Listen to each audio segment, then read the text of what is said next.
primary care physical therapy is a care delivery model in which physical therapists provide first contact, integrated, and ongoing services as part of the primary care team.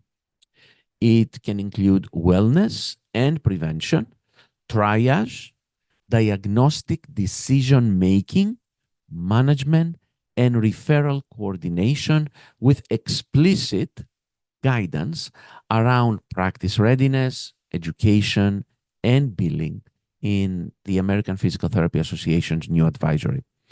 So this is not simply we have direct access in our state. Direct access is a legal route for physical therapists to see patients directly without needing a physician's referral. While primary care physical therapy is a systems level model embedded in primary care pathways. Think access standards, quick triage windows, red flag, green flag protocols, and intentional team integration. What changed? Two things. First, American Physical Therapy Association's House policy in 2024 advanced the framing of physical therapists possess clinical expertise for conditions commonly seen in primary care settings and improve the health of society in these roles.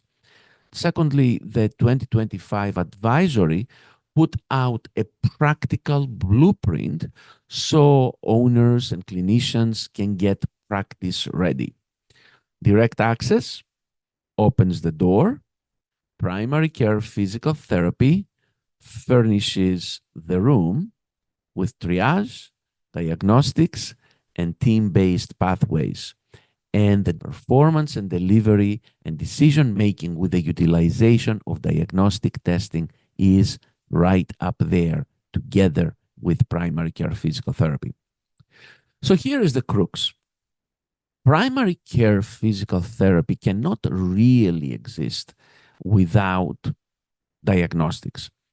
In primary care, the difference between a guess and a decision is actual data, true and accurate data. When you integrate in your practice electromyography, nerve conduction studies, musculoskeletal ultrasound, you transform time to diagnosis, eliminate unnecessary steps, and give PCPs and payers confidence that the right thing is happening first.